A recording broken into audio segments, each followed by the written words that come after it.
നമുക്ക് ആരംഭിക്കാം. പിതാവായ ദൈവത്തിൽ നിന്നും പിതാവിന്റെ പുത്രനായ യേശുക്രിസ്തുവിൽ നിന്നും സ്നേഹത്തിലും സത്യത്തിലും കൃപയും കനിവും സമാധാനവും നമ്മോടുകൂടെ ഇരിക്കുമാറാകട്ടെ. നിങ്ങൾ ക്രിസ്തുവിനോടുകൂടെ ഉയർത്തെഴുന്നേൽപ്പിക്കുന്നു എങ്കിൽ ക്രിസ്തു ദൈവത്തിന്റെ വലത്തുഭാഗത്ത് ഇരിക്കുന്നിടമായ ഉയരത്തിലുള്ളത് അന്വേഷിക്കുന്നു.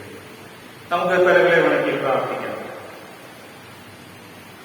നിത്യനും സർവശക്തനുമായ സ്വർഗ്ഗപിതാവേ, ഈ വിശുദ്ധ ദിവസത്തിന്റെ പ്രഭാതത്തിൽ നന്ദി നിറഞ്ഞ ഹൃദയത്തോടെ ഞങ്ങൾ അങ്ങയുടെ സന്നിധിയിലായിരിക്കുന്നു. കഴിഞ്ഞ ആഴ്ചയിൽ ഞങ്ങൾ അത്ഭുതകരമായി വഴി നടത്തി തുറയ്ക്കയച്ചോ. ജീവിതത്തിൽ നൽകുന്ന എല്ലാ നന്മകൾക്കായും അനുഗ്രഹങ്ങൾക്കായും സ്തോത്രം ചെയ്യുന്നു. ഇന്ന് കർത്താവേ, ഈ ലോകം ആയിരിക്കുന്ന മഹാമാരിയുടെ സാഹചര്യത്തിലും ഓൺലൈനായെങ്കിലും ഞങ്ങൾക്ക് ആരാധനയിൽ പങ്കെടുക്കുവാനും അങ്ങയെ ആരാധിക്കുവാനും നൽകിയ അവസരത്തിനായി സ്തോത്രം. ദൈവവചന കേൾവിയിലൂടെയും സ്തുതിപാടുന്നതിലൂടെയും അടിയങ്ങൾ ആത്മീയമായി ബലപ്പെടുത്തുന്നതിനിടയാക്കുന്നു. ഞങ്ങളുടെ ഹൃദയകാഠിന്യങ്ങൾ മാറ്റി തിരുവചനം കേൾക്കുകയും കൈക്കൊള്ളുകയും അനുസരിക്കുകയും ചെയ്യുവാൻ ഞങ്ങളെ സഹായിക്കണം. വാർദ്ധക്യത്താലും രോഗത്താലും മേലാവതയാലും അയക്കുന്നവരെ പ്രത്യാശയിൽ ഉറപ്പിക്കുകയും ആശ്വാസവും സമാധാനവും നൽകുകയും ചെയ്യുന്നു. പ്രത്യേകിച്ച് കോവിഡ് ബാധിച്ച ആശുപത്രികളും ഭവനങ്ങളും അയക്കുന്നവരെ ഞങ്ങൾ ഓർക്കുന്നു. സ്വർഗീയ കരഞ്ഞേറ്റി സൗഖ്യമാക്കണമെന്ന് പ്രാർത്ഥിക്കുന്നു. വേർപാടിന്റെ ദുഃഖത്തിലായിരിക്കുന്നവരെ ആശ്വസിപ്പിക്കണം. ഭിന്നിച്ചിരിക്കുന്ന അവസ്ഥയിൽ നിന്നും സഭകളെയും ഭവനങ്ങളെയും വ്യക്തികളെയും ഗമ്യപ്പെടുത്തണം. സ്വയം പരിശോധിച്ച സ്നേഹത്തിലേക്കും ദൈവനീതിയിലേക്കും മടങ്ങി വരുവാൻ സഹായിക്കണം. ഞങ്ങൾക്ക് ക്ഷമാശീലത ധാരാളമായി നൽകണം. ഇന്നത്തെ ആരാധനയിൽ തിരുസാന്നിധ്യം നടക്കണം. യേശു കർത്താവിന്റെ നാമത്തിൽ അപേക്ഷിക്കുമ്പോൾ കൃപയോടെ കേൾക്കണമേ. നമുക്ക് ദൈവനാമ സ്തുതിക്കും മഹത്വത്തിനുമായി 6-ാം ഗീതത്തിന്റെ 1-ാം ചരണം പാടി ദൈവത്തെ വാസൽ മിഷൻ പാടി 6-ാം ഗീതത്തിന്റെ 1-ാം ചരണം.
ദൈവത്തിന്റെ മക്കളും നിത്യജീവൻ അവകാശികളുമായവരെ, ദൈവം നിങ്ങളുടെ ഹൃദയദൃഷ്ടി പ്രകാശിപ്പിച്ചിട്ട് തന്റെ പിടികാലുള്ള ആശയം ഇന്നതെന്നും തന്റെ അവകാശത്തിന്റെ മഹിമാതരം ഇന്നതെന്നും നിങ്ങൾ അറിയേണ്ടതിന് തിരുസന്നിധിക്ക് അടുത്ത് ചെല്ലുവാൻ നിങ്ങളെ പ്രബോധിപ്പിക്കുന്നു.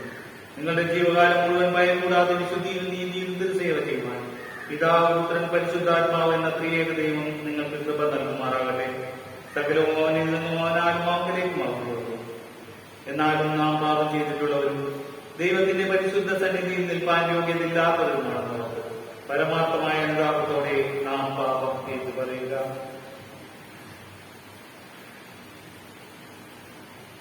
സ്വർഗസ്ഥ പിതാവായ ദൈവമേ, ഞാൻ പല പ്രകാരത്തിലും കൂടിയ പാപം ചെയ്തിരിക്കുന്നു. പ്രത്യക്ഷമായ തിരുകൽപ്പനകളെ ലംഘിച്ച് നടന്നതിനാൽ മാത്രമല്ല, മനസ്സിലെ രഹസ്യ വിചാരങ്ങളാലും കൊടുത്തത്. എന്റെ ഈ കുറ്റങ്ങളൊക്കെയും ഓർത്ത് ഞാൻ പരമാർത്ഥമായി പശ്ചാത്താപപ്പെടുകയും നിർവ്യാജം ദുഃഖിക്കുകയും ചെയ്യും. മഹാദയാലുവായ ദൈവമേ, എന്നോട് കരുണ തോന്നണമേ. വാത്സല്യപുത്രനായ യേശുവിനെ വിചാരിച്ച് എന്റെ പാപമൊക്കെയും ക്ഷമിച്ച് എന്റെ ബലഹീനതകളെ ജയിപ്പാൻ കാരുണ്യപൂർവ്വം സഹായിക്കണമേ. ദിവ്യ സ്നേഹ സംസർഗത്തിൽ എന്നെ തിരികെ ചേർത്തുകൊള്ളുകയും തിരുമുമ്പിൽ പ്രസാദമായുള്ളത് പ്രവർത്തിക്കേണ്ടതിന് എന്നെ ബലപ്പെടുത്തുകയും ചെയ്യണമേ. ആമേൻ.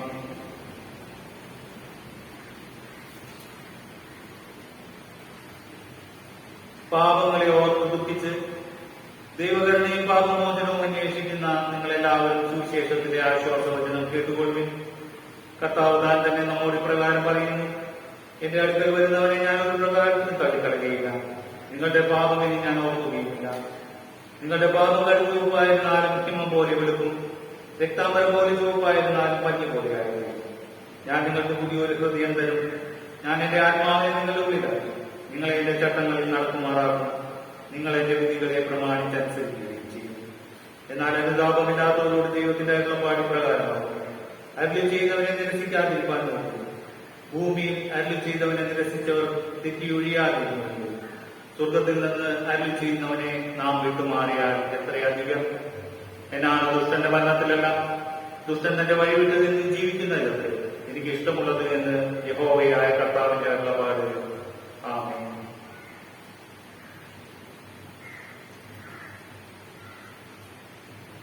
ദൈവത്തിന് സ്തോത്രം അർപ്പിച്ച് പ്രാർത്ഥിക്കാം. സർവശക്തനായ ദൈവമേ, മനസ്സരിവുള്ള പിതാവ്, ഞങ്ങളോടും സകല മനുഷ്യരോടും കാണിച്ചു വരുന്ന ദയാവാത്സല്യങ്ങൾക്കായി കൊള്ളരുതാത്ത ഞങ്ങൾക്കുള്ള ഇതിന്റെ നന്ദി ഏറ്റവും താഴ്മയിൽ അർപ്പിച്ചുകൊള്ളുന്നു. ഞങ്ങളെ സൃഷ്ടിച്ചതിനും പരിപാലിച്ചു വരുന്നതിനും ഈ ആയുസ്സിനെ അനുഗ്രഹിച്ചതിനും ഞങ്ങൾ തിരുനാമത്തിന് സ്തോത്രം അർപ്പിക്കുന്നു. എന്നാൽ എല്ലാവർക്കും മീതെ ഞങ്ങളുടെ കർത്താവായ യേശുക്രിസ്തു മുഖാന്തരം ലോകത്തെ വീണ്ടെടുത്ത അമൂല്യ സ്നേഹം നിമിത്തവും തിരുവചനം, വിശുദ്ധ ചൊൽക്കുറികൾ, യേശുക്രിസ്തു മുഖാന്തരം ലഭിക്കുവാനുള്ള തേജസ്സിന്റെ പ്രത്യാശ എന്നിവ ഞങ്ങൾക്ക് നൽകിയത് നിമിത്തവും ഞങ്ങൾ തിരുനാമത്തെ വാഴ്ത്തുന്നു. ആമേൻ.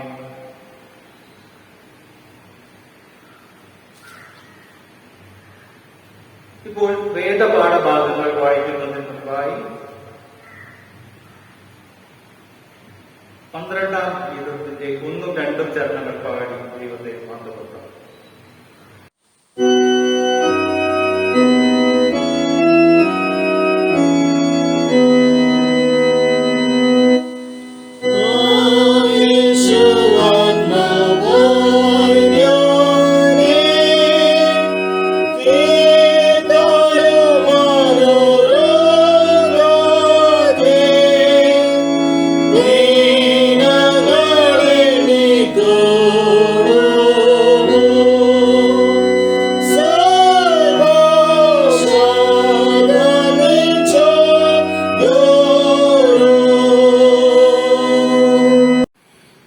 ഇന്നത്തെ വിശുദ്ധ ആരാധനയിൽ വായിക്കാൻ അവ തന്നിരിക്കുന്ന 1-ാം വേദഭാഗം യെശയ്യാപ്രവാചകന്റെ പുസ്തകം 40-ാം അധ്യായം 25 മുതൽ 31 വരെയുള്ള ദൈവവചനങ്ങളെ കേട്ടുകൊള്ളുക. യെശയ്യാപ്രവാചകന്റെ പുസ്തകം 40-ാം അധ്യായം 25 മുതൽ 31 വരെ. ആകയാൽ നിങ്ങൾ എന്നെ ആരോട് സദൃശമാക്കും, ഞാൻ ആരോട് തുല്യനാകും എന്ന് പരിശുദ്ധനായവൻ അരുളിച്ചെയ്തു. നിങ്ങൾ കണ്ണ് മേലോട്ട് ഉയർത്തി നോക്കുകയും ഇവയെ സൃഷ്ടിച്ചതാ അവൻ അവയുടെ സൈന്യത്തെ സംഖ്യാക്രമത്തിൽ പുറപ്പെടുവിക്കുകയും അവയെ എല്ലാം പേർ ചൊല്ലി വിളിക്കുകയും ചെയ്യും. അവന്റെ വീര്യമാഹാത്മ്യ നിമിത്തവും അവന്റെ ശക്തിയുടെ ആധിക്യ നിമിത്തവും അവയൊന്നും കുറഞ്ഞു കാണുകയില്ല. എന്നാൽ എന്റെ വഴി യഹോവയ്ക്ക് മറഞ്ഞിരിക്കുന്നു, എന്റെ ന്യായം എന്റെ ദൈവം കാണാതെ കടന്നുപോയിരിക്കുന്നു എന്ന് യാക്കോവേ നീ പറയുകയും ഇസ്രായേലെ നീ സംസാരിക്കുകയും ചെയ്യുന്നുണ്ട്. നിനക്ക് അറിഞ്ഞുകൂടെയോ? നീ കേട്ടിട്ടില്ലയോ? യഹോവ നിത്യദൈവം, ഭൂമിയുടെ ആർദ്ദികളെ സൃഷ്ടിച്ചുകൊണ്ടല്ല. അവൻ ക്ഷീണിക്കുന്നില്ല, തളർന്നു പോകുന്നതുമില്ല. അവന്റെ ബുദ്ധി അപ്രമേയമത്താണ്. അവൻ ക്ഷീണിച്ചിരിക്കുന്നവരെ ശക്തി നൽകുന്നു, ബലമില്ലാത്തവരെ ബലം വർദ്ധിപ്പിക്കും. ബാല്യക്കാർ ക്ഷീണിച്ച് തളർന്നു പോകും, യൗവനക്കാരും ഇടറി വീഴും. എങ്കിലും യഹോവയെ കാത്തിരിക്കുന്നവർ ശക്തിയെ പുതുക്കും. അവർ കഴുകന്മാരെ പോലെ ചിറകടിച്ച് കയറും. അവർ തളർന്നു പോകാതെ ഓടുകയും ക്ഷീണിച്ചു പോകാതെ നടക്കുകയും ചെയ്യും. ഈ വചനങ്ങളാൽ ദൈവം നമ്മളെ അനുഗ്രഹിക്കുമ്പോഴാണ്. ഇപ്പോൾ പുതിയ നിയമ വേദപാഠഭാഗം വായിക്കുന്നതിന് മുമ്പായി നാം പാടിയിരിക്കുന്ന 12-ാം ഗീതത്തിന്റെ 3-ാം ചരണം പാടി ദൈവത്തെ കൊണ്ടു.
തെയോഫിലോസെ, ഞാൻ എഴുതിയ ഒന്നാമത്തെ ചരിത്രം യേശു തിരഞ്ഞെടുത്ത അപ്പോസ്തലന്മാർക്ക് പരിശുദ്ധാത്മാവിനാൽ കൽപ്പന കൊടുത്തിട്ട് ആരോപണം ചെയ്ത നാൾ വരെ അവൻ ചെയ്തും ഉപദേശിച്ചും തുടങ്ങിയ സകലത്തെക്കുറിച്ച് ആയിരുന്നല്ലോ.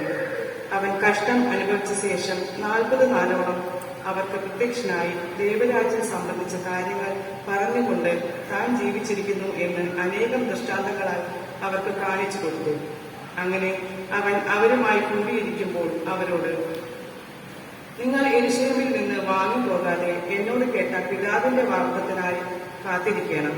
യോഹന്നാൻ വെള്ളം കൊണ്ടും സ്നാനം കഴിപ്പിച്ചു. നിങ്ങൾക്കോ ഇനി ഏറെ നാൾ കഴിയുമെങ്കിൽ പരിശുദ്ധാത്മാവ് കൊണ്ട് സ്നാനം ലഭിക്കും എന്ന് കൽപ്പിച്ചു. ഒരുമിച്ച് കൂടിയിരുന്നപ്പോൾ അവർ അവനോട്, കർത്താവേ, നീ ഇസ്രായേലിന് ഈ കാലത്തിലോ രാജ്യം യഥാസ്ഥാനമാക്കി കൊടുക്കുന്നത് എന്ന് ചോദിച്ചു. അവൻ അവരോട്, പിതാവ് തന്റെ സ്വന്തം അധികാരത്തിൽ വെച്ചിട്ടുള്ള കാലങ്ങളെയോ സമയങ്ങളെയോ അറിയുന്നത് നിങ്ങൾക്കുള്ളതല്ല. എന്നാൽ പരിശുദ്ധാത്മാവ് നിങ്ങളുടെ മേൽ വരുമ്പോൾ നിങ്ങൾ ശക്തി ലഭിച്ചിട്ട് യെരൂശലേമിലും യഹൂദയിലും എല്ലായിടത്തും ശമര്യയിലും ഭൂമിയുടെ അറ്റത്തോളവും എന്റെ സാക്ഷികൾ ആകും എന്ന് പറഞ്ഞു. ഇത് പറഞ്ഞ ശേഷം അവർ കാണുകയെ അവൻ ആരോപണം ചെയ്തു. ഒരു മേഘം അവനെ മൂടിയിട്ട് അവൻ അവരുടെ കാഴ്ചയ്ക്ക് മറഞ്ഞു. അവൻ പോകുന്നേരം അവർ ആകാശത്തിലേക്ക് ഉറ്റുനോക്കുമ്പോൾ വെള്ള വസ്ത്രം ധരിച്ച് 2 പുരുഷന്മാർ അവരുടെ അടുക്കൽ നിന്നു. ഗലീല പുരുഷന്മാരെ, നിങ്ങൾ ആകാശത്തിലേക്ക് നോക്കി നിൽക്കുന്നത് എന്ത്? നിങ്ങളെ വിട്ട് സ്വർഗാരോഹണം ചെയ്ത ഈ യേശുവിനെ സ്വർഗത്തിലേക്ക് പോകുന്നവനായി നിങ്ങൾ കണ്ടതുപോലെ തന്നെ അവൻ വീണ്ടും വരും എന്ന് പറഞ്ഞു. ക്രിസ്തുവേ, നിനക്ക് മഹത്വമുണ്ടാകട്ടെ. മനസ്സിലുള്ള പിതാവായ ദൈവം തിരുവചനത്തിൽ തന്റെ സമ്പൂർണ്ണ സ്നേഹം നമുക്ക് വെളിപ്പെടുത്തിയിരിക്കുകയാണ്. ക്രിസ്തുയേശുവിൽ നമ്മെ തന്റെ സമൃദ്ധിയായ അംശങ്ങളാവാൻ ക്ഷണിച്ചിരിക്കുകയാണ്. നമ്മിലുള്ള വിശ്വാസം നമുക്ക് ഒന്നിച്ച് സ്വീകരിക്കാം. നമുക്ക് അപ്പോസ്തല വിശ്വാസ പ്രമാണം ഒരുമിച്ച് സ്വീകരിക്കാം. സ്വർഗ്ഗങ്ങൾക്കും ഭൂമിക്കും സൃഷ്ടാവായ സർവശക്തനായ പിതാവായ ദൈവത്തിൽ ഞാൻ വിശ്വസിക്കുന്നു. അവൻ ഏകപുത്രനായ നമ്മുടെ കർത്താവായ യേശു ക്രിസ്തുവിൽ ഞാൻ വിശ്വസിക്കുന്നു. അവൻ പരിശുദ്ധാത്മാവിനാൽ മറിയയുടെ കീഴിൽ ഉത്പാദനായി ജനിച്ചു. പൊന്തിയോസ് പിലാത്തോസിന്റെ കീഴിൽ കഷ്ടം അനുഭവിച്ച് ക്രൂശിക്കപ്പെട്ട് മരിച്ചു, അടക്കപ്പെട്ട് പാതാളത്തിൽ ഇറങ്ങി 3-ാം ദിവസം ഉയർത്തെഴുന്നേറ്റ് സ്വർഗ്ഗാരോഹണമായി സർവശക്തിയുള്ള പിതാവായ ദൈവത്തിന്റെ വലത്ത് ഭാഗത്തിരിക്കുന്നു. അവിടെ നിന്ന് ജീവിക്കുന്നവരെയും മരിച്ചവരെയും ന്യായം വിധിപ്പാൻ വരികയും ചെയ്യും. പരിശുദ്ധാത്മാവിനും വിശുദ്ധന്മാരുടെ കൂട്ടായ്മയാവുന്ന ശുദ്ധ സാധാരണ സഭയും പാപമോചനത്തിനും ശരീരത്തോടെ ജീവിച്ചെഴുന്നേൽക്കുന്നത് നിത്യജീവനിലും ഞാൻ വിശ്വസിക്കുന്നു. ആമേൻ.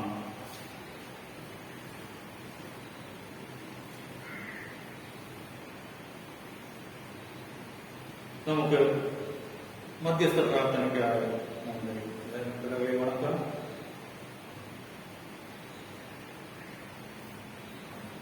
ഓരോരുവരും മറ്റുള്ളവർക്ക് വേണ്ടി പ്രാർത്ഥിക്കണമെന്ന് വിശുദ്ധ അപ്പോസ്തലന്മാർ മുഖാന്തരം നമ്മുടെ കർത്താവ് അരുളി ചെയ്തിരിക്കാൻ നമുക്ക് പക്ഷവാദം ചെയ്ത് പ്രാർത്ഥിക്കാം.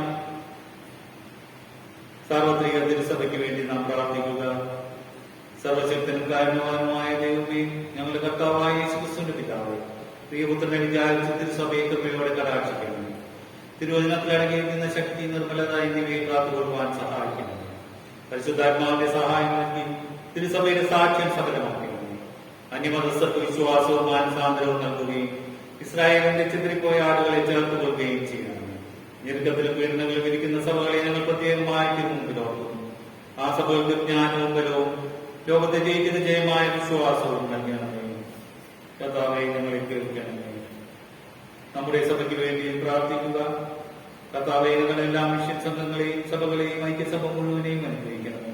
ഞങ്ങളുടെ സഭയിലെ മുമ്പയോഗങ്ങളെയും പരിപാലക സംഘങ്ങളെയും സുനോദോസിനെയും തിരുസേവയുള്ള എല്ലാ ശുശ്രൂഷകന്മാരെയും പ്രവർത്തകന്മാരെയും പരിശുദ്ധാത്മാവിനാൽ നടത്തണമേ. ആമേൻ. കർത്താവേ, ഞങ്ങളെ കേൾക്കണമേ. നമ്മുടെ കുടുംബങ്ങൾക്ക് വേണ്ടി പ്രാർത്ഥിക്കുക. എല്ലാ ഭവനങ്ങളും കുടുംബങ്ങളും സമാധാനത്തിലും ഐക്യത്തിലും ഇരുപ്പാൻ സഹായിക്കണമേ. കുഞ്ഞുങ്ങളെയും വിദ്യാർത്ഥികളെയും പോറ്റി വളർത്തുവാൻ ഏർപ്പെട്ടിട്ടുള്ളവരുടെ പ്രയത്നങ്ങളെ അനുഗ്രഹിക്കണമേ.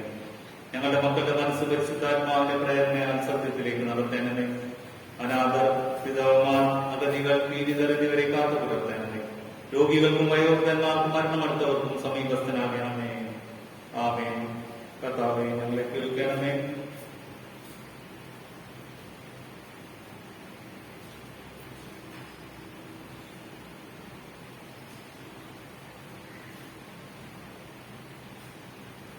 രോഗികൾക്ക് വേണ്ടി പ്രാർത്ഥിക്കാം. രോഗികളെയും കഷ്ടപ്പെടുന്നവരെയും ഓർത്തുകൊള്ളണമേ. അവർ തങ്ങൾക്കുള്ള ഭാരം ക്ഷമയോടെ വഹിക്കുവാനും പൂർണ്ണമായി ദിവ്യകൈകളിൽ ആശ്രയിക്കുവാനും തിരുസാന്നിധ്യത്തിൽ ആശ്വാസം കണ്ടെത്തുവാനും കൃപ ചെയ്യണമേ. മരണത്തിന് നീക്കുമെന്ന വിലാപവും കരച്ചിലും ദുഃഖവും തീർന്ന് നീ ഞങ്ങളുടെ സകല കണ്ണുനീരും തുടച്ചു കളയുന്ന നാൾ വേഗം വരുത്തണമേ. ആമേൻ.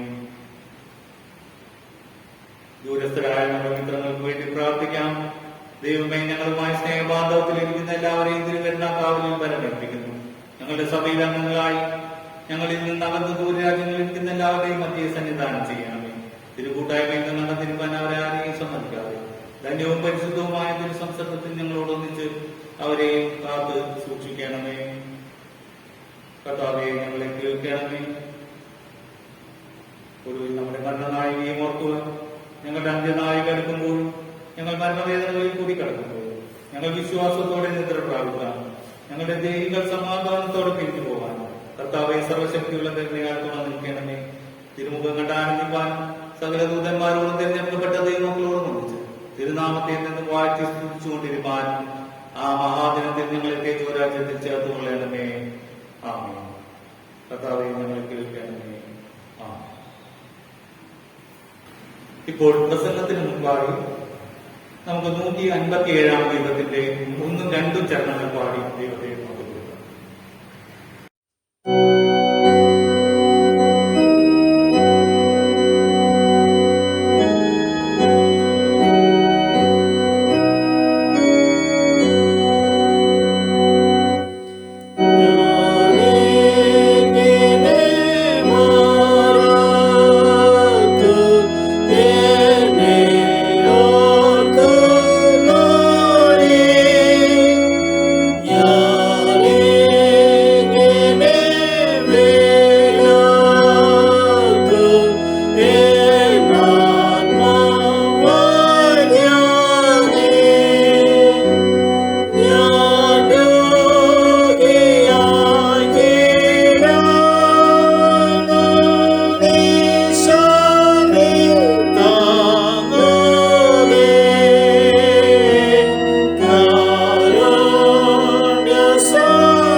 നാം ദൈവത്തിന്റെ സന്നിധിയിൽ അല്പനേരം മൗനമായിരുന്നു ദൈവത്തെ വായി പരിശുദ്ധാത്മാമുഖാന്തരം നമ്മെ സകല സത്യത്തിലുമായി നടത്തുവാൻ അപേക്ഷിക്കുന്നു.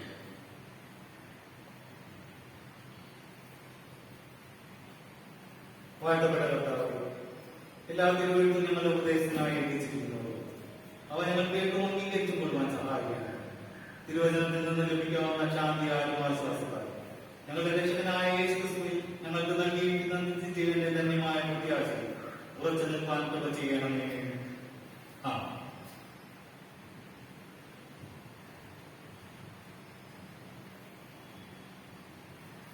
ദൈവനാമത്തിന് മഹത്വമുണ്ടാകട്ടെ. ഈ ഓൺലൈൻ ആരാധനയിൽ പങ്കെടുത്തുകൊണ്ടിരിക്കുന്ന എല്ലാവരും കർത്താവായ യേശുക്രിസ്തുവിന്റെ നാമത്തിൽ സ്നേഹം. ഞാനിവിടെ ഈ സഭയിൽ വന്നതിന് ശേഷം ഇത് 3ാമത്തെ ഞായറാഴ്ച. കഴിഞ്ഞ 2 ആഴ്ചകളിൽ ആരാധന നടത്താൻ പറ്റിയ സാഹചര്യം ആയിരുന്നു. മാത്രമല്ല, ഇവിടെ നടത്തിക്കൊണ്ടിരുന്ന ഓൺലൈൻ ആരാധന നിർത്തിവെച്ചതാണ് എന്നറിഞ്ഞതുകൊണ്ടാണ് കമ്മിറ്റിയോടുകൂടി ആലോചിച്ച ശേഷം തുടങ്ങാമെന്ന് ചിന്തിച്ചത്. കൂടാതെ എല്ലാവരെയും ഫോണിൽ ബന്ധപ്പെടുകയും ചെയ്തു.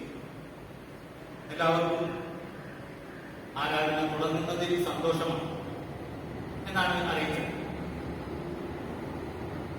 ആരെങ്കിലും ഞാൻ ഫോണിൽ ബന്ധപ്പെടുവാൻ വിട്ടുപോയി ക്ഷമിക്കണം. എന്റെ നമ്പറിൽ എന്നെ ഒന്ന് വിളിക്കണമെന്ന് അപേക്ഷിക്കുകയും ചെയ്തു. നാം ഇപ്പോൾ വളരെ ഒരു ക്രിട്ടിക്കലായ ഒരു സിറ്റുവേഷനിലാണ് ആയിരിക്കുന്നത്. നാം സ്വയം സൂക്ഷിക്കുകയും മറ്റുള്ളവരിലേക്ക് നാം കാരണം രോഗം പകരാതിരിക്കുവാൻ അതിനെക്കുറിച്ച് നാം സൂക്ഷിക്കേണ്ടതും നമ്മുടെ ഉത്തരവാദിത്തമാണ്. കോവിഡ് മാനദണ്ഡങ്ങളെ കുറിച്ച് പറയാത്ത നല്ലതുപോലെ അറിയാവുന്നതാണ്. ക്രിസ്ത്യാനികളെ സംബന്ധിച്ച് ഇതെല്ലാം ഒരു മുന്നൊരുക്കത്തിന്റെ സൂചനയാണ്. ഇപ്പോൾ നടന്നുകൊണ്ടിരിക്കുന്ന ഈ കഷ്ടങ്ങൾ, പ്രയാസങ്ങളുമെല്ലാം, ഈ മഹാമാരിയുമെല്ലാം നമുക്ക് ഒരു മുന്നൊരുക്കത്തിന്റെ സൂചനയായി നാം മനസ്സിലാക്കേണ്ടതാണ്. കട്ടിലക്കാരിന്റെയും കുറുമ്പടിയുടെയും കുഞ്ഞാടിന്റെ രക്തം പുരട്ടി പ്രാർത്ഥനയോടെ ഭവനത്തിൽ ആയിരിക്കേണ്ട സമയമാണ്. സംഹാരദൂതൻ കടന്നു പോകുമ്പോൾ അന്ന് ഇസ്രായേൽ മക്കൾ അപ്രകാരം ചെയ്തു. പഴയ നിയമത്തിൽ നമുക്ക് കാണുവാൻ സാധിക്കുന്നു.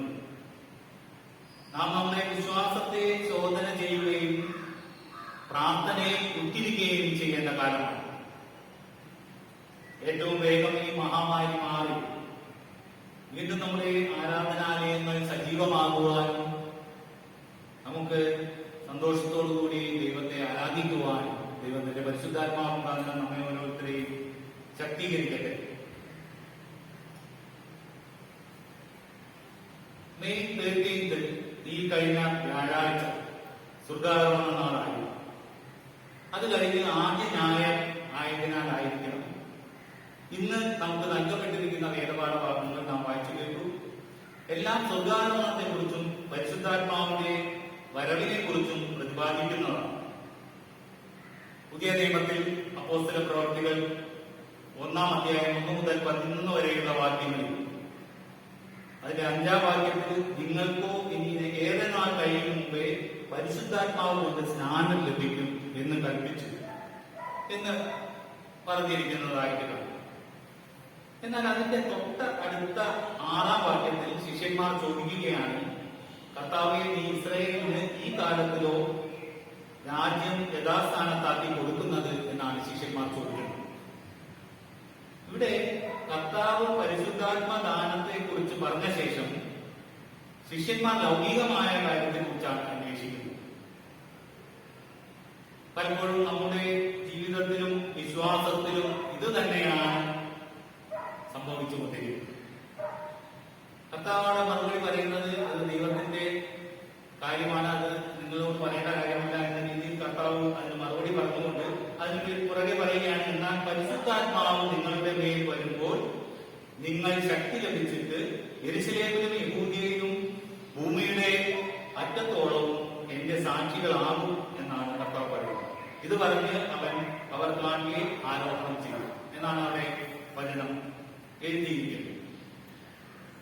സുവിശേഷ പാഠഭാഗമായ ലൂക്കോസ് സുവിശേഷം 24-ാം അധ്യായത്തിന്റെ 44 മുതൽ 49 വരെയുള്ള വാക്യങ്ങളിൽ നാം ഇവിടെ വായിച്ചിട്ടില്ലാതെ അവിടെ പ്രവചന നിവൃത്തിയെയും യെരൂശലേമിലും ജാതികളുടെ ഇടയിലും പ്രസംഗിക്കേണ്ടതിനെ കുറിച്ചും 49-ാം വാക്യത്തിൽ ഉയരത്തിൽ നിന്നുള്ള ശക്തിയായ പരിശുദ്ധാത്മാവിനെ അവരുടെ മേൽ അയക്കുന്നതിനെ കുറിച്ചും പറയുന്നതായിരുന്നു.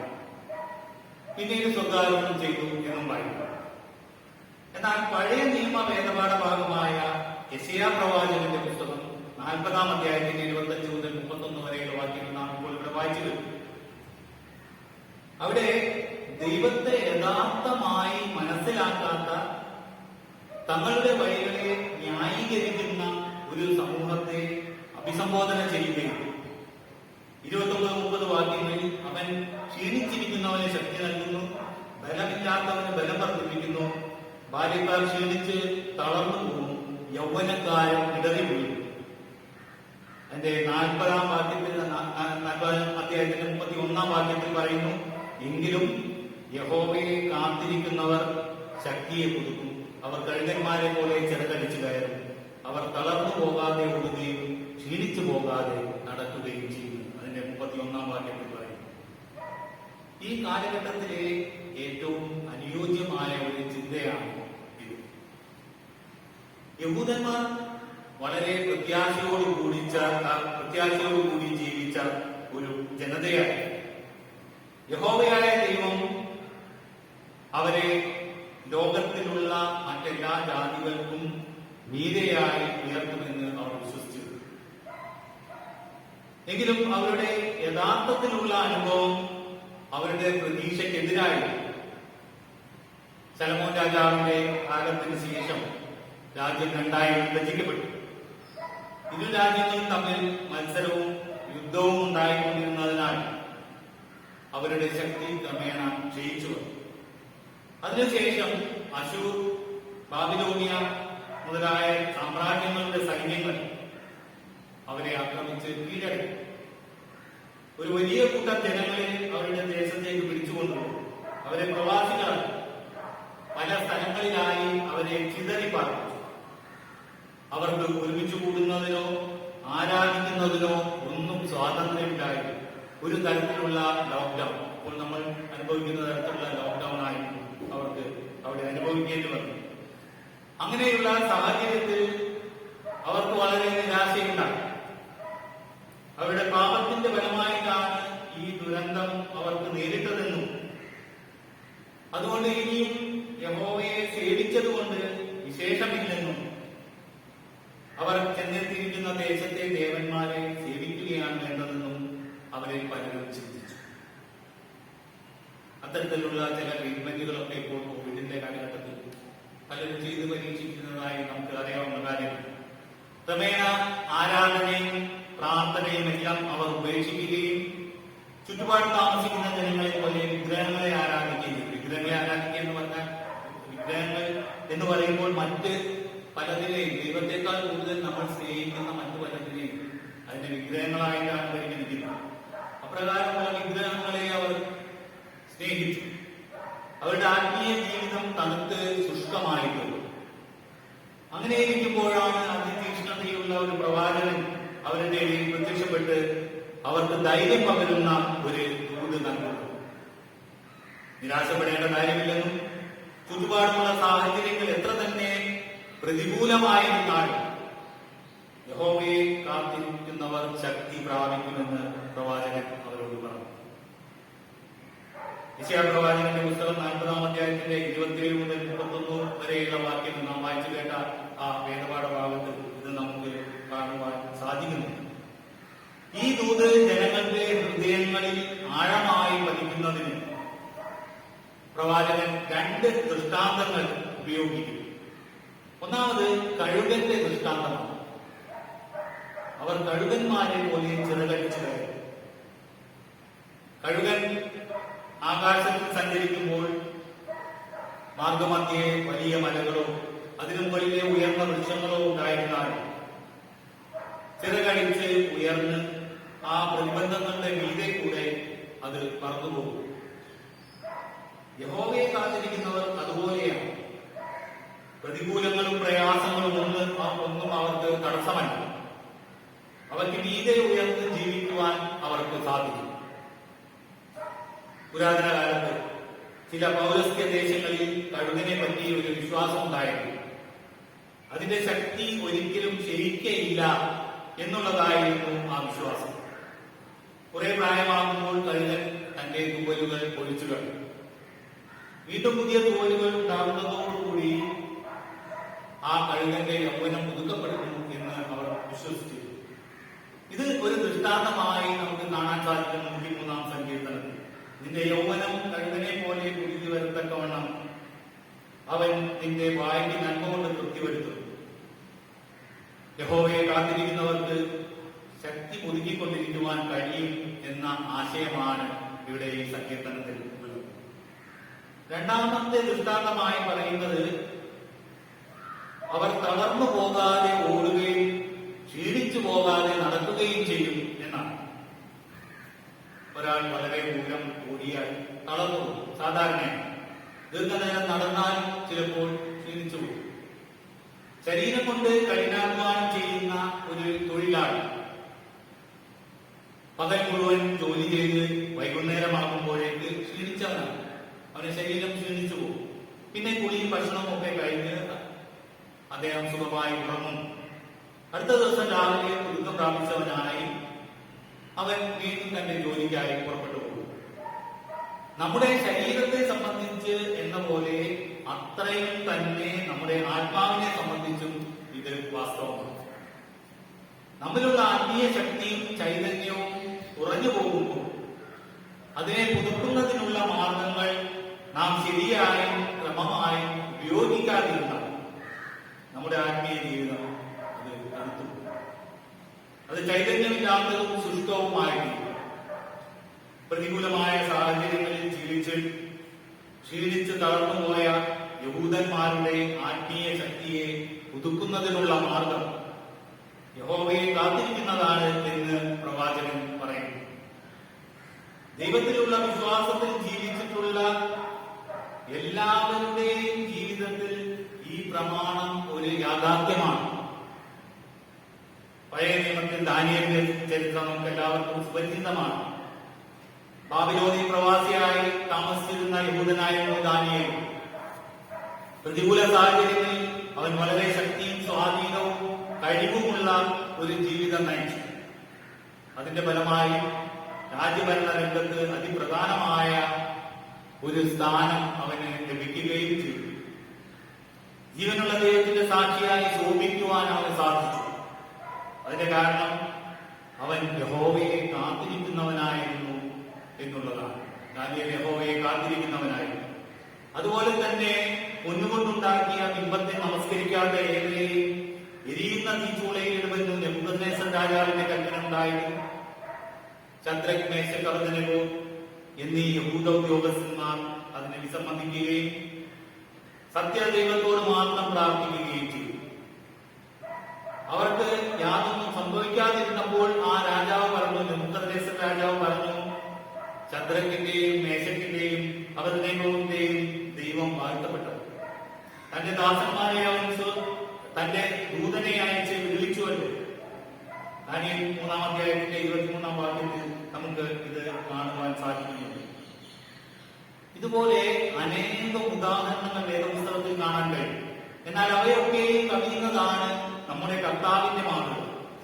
തന്റെ പിതാവിനോടുള്ള സംസർഗത്തിനായി അവൻ വേർതിരിച്ച അവസരങ്ങളായിരുന്നു തന്റെ ജീവശക്തിയുടെ രഹസ്യം. വളരെ തിരക്കിട്ട ഒരു ജീവിതമായിരുന്നു കർത്താവ് നയിച്ചുകൊണ്ടിരുന്നത്. എങ്കിലും പ്രാർത്ഥിപ്പാനായി അവനൊരു നിർജ്ജന സ്ഥലത്തേക്ക് വാങ്ങിപ്പോയി എന്ന് എത്രയോ പ്രാവശ്യമാണ് നാം സുവിശേഷത്തിൽ വായിക്കുന്നത്. ഗൗരവമായ കൃത്യങ്ങൾ നിർവഹിക്കുവാനുള്ളപ്പോൾ, പ്രതിസന്ധികൾ നേരിടേണ്ടി വന്നപ്പോൾ യേശു കർത്താവ് പ്രാർത്ഥിച്ചു. ലൂക്കോസിന്റെ സുവിശേഷത്തിൽ യേശു സ്നാനമേറ്റ് പ്രാർത്ഥിക്കുമ്പോൾ സ്വർഗം തുറന്ന് പരിശുദ്ധാത്മാവ് ദേഹരൂപത്തിൽ പ്രാവ് എന്ന പോലെ അവന്റെ മേൽ ഇറങ്ങി വന്നു. ഇവൻ എന്റെ പ്രിയപുത്രൻ, ഇവനെ ഞാൻ പ്രസാദിച്ചിരിക്കുന്നു എന്ന് സ്വർഗത്തിൽ നിന്ന് ഒരു ശബ്ദവും ഉണ്ടായി. ലൂക്കോസ് 3-ാം അധ്യായത്തിന്റെ 21-22 വാക്യങ്ങളിൽ നമുക്ക് കാണുവാൻ സാധിക്കുന്നുണ്ട്. സ്വർഗത്തിന്റെ വാതിലുകൾ തുറക്കുവാൻ തക്കവണ്ണം ആ പ്രാർത്ഥന ശക്തിയുള്ളതായി. മരുഭൂമിയിലെ ഉപവാസത്തിന് ശേഷം യേശു കർത്താവ് ആത്മാവിന്റെ ശക്തിയോടെ ഗലീലയ്ക്ക് മടങ്ങിച്ചെന്നു. ലൂക്കോസ് 4-ാം അധ്യായത്തിന്റെ 14-ാം വാക്യത്തിൽ പറയുന്നതായി കാണാം. ശിഷ്യന്മാരെ തിരഞ്ഞെടുക്കുന്നതിന് മുമ്പ് തലേരാത്രി മുഴുവൻ യേശു പ്രാർത്ഥനയിൽ ചിലവഴിച്ചു എന്ന് നാം വായിക്കുന്നു. ലൂക്കോസ് വിശേഷം 6-ാം അധ്യായത്തിന്റെ 12-13 വാക്യങ്ങൾ. മരുഭൂമലയിൽ കർത്താവ് പ്രാർത്ഥിക്കുമ്പോൾ മുഖത്തിന്റെ ഭാവം മാറി, വസ്ത്രം മിന്നുന്ന വെള്ളയായി തീർന്നു.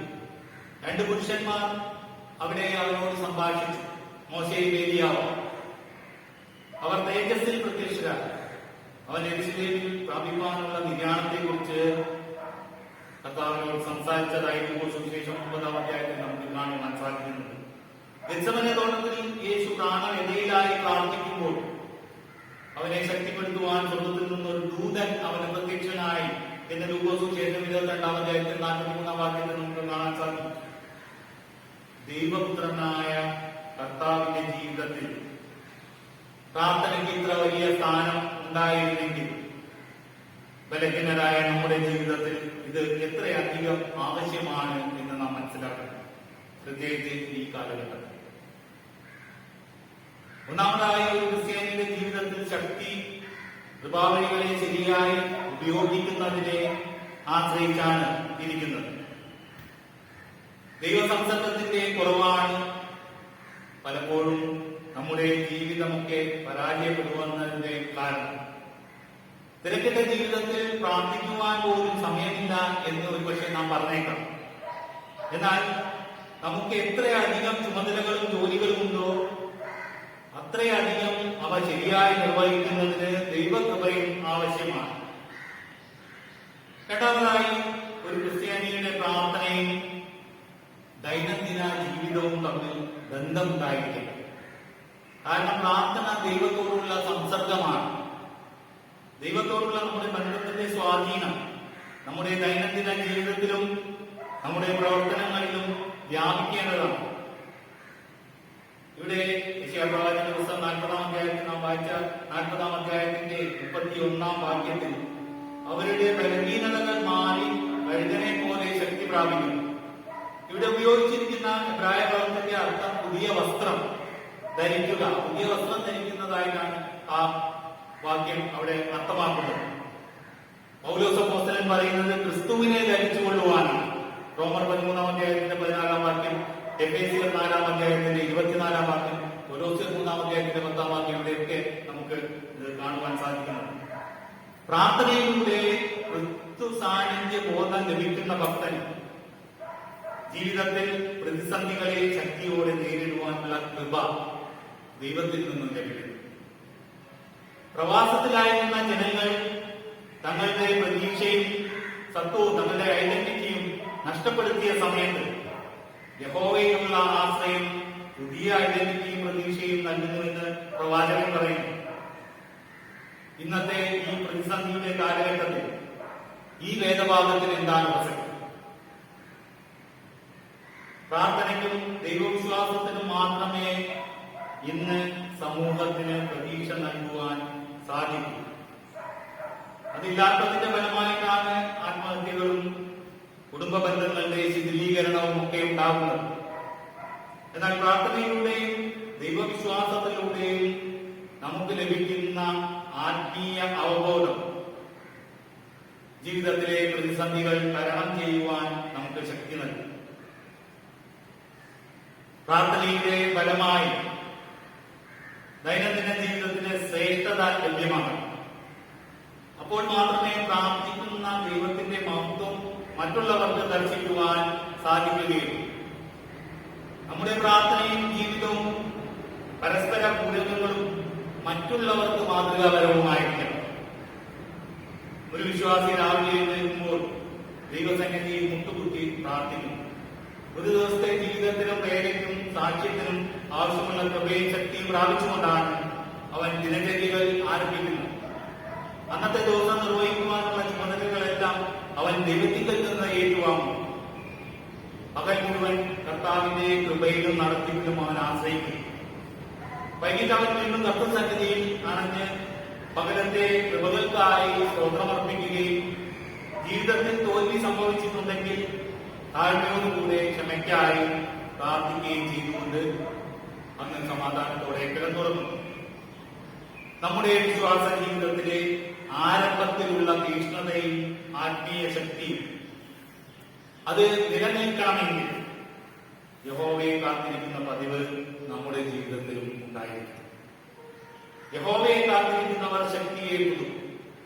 അവർ കല്ലെങ്ങാനും പോലെ ചിറകടിച്ചു കയറും.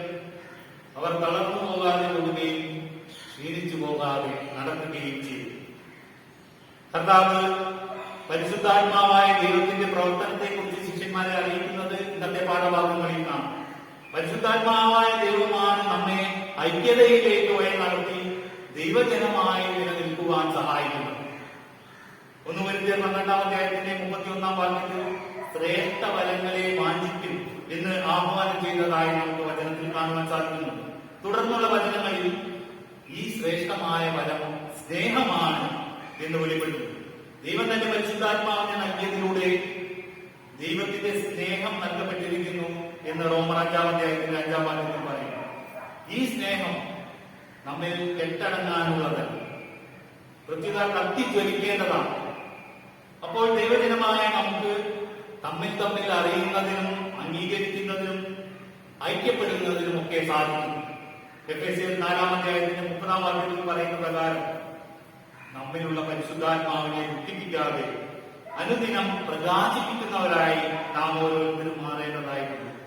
നാം പരിശുദ്ധാത്മാവിനാൽ നിറയപ്പെട്ട് ജീവിക്കുകയും പ്രവർത്തിക്കുകയും ചെയ്യുമ്പോഴാണ് മനം തകർന്നവരെ ആശ്വസിപ്പിക്കാനും ദുഃഖത്തിലിരിക്കുന്നവരെ ധൈര്യപ്പെടുത്തുവാനും ഒക്കെ നമുക്ക് സാധിക്കുന്നു.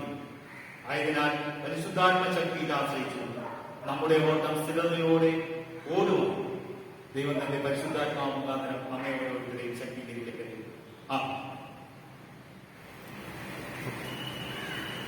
ഇപ്പോൾ നമുക്ക് അവസാനമായി 161 ഗീതത്തിന്റെ അവസാന ചരണം പാടി ദൈവത്തെ മഹത്വപ്പെടുത്താം.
നമുക്ക് കർത്താവിന്റെ പ്രാർത്ഥന ഒരുമിച്ച് സ്വീകരിക്കാം.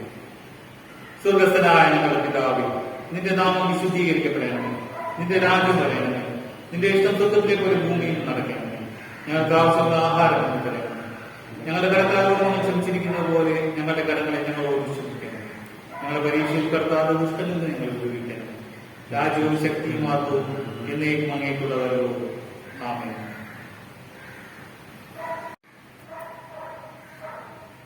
വിശ്വാസത്തോടെ കർത്താവിന്റെ ആശീർവാദം കൈക്കൊള്ളുവിൻ.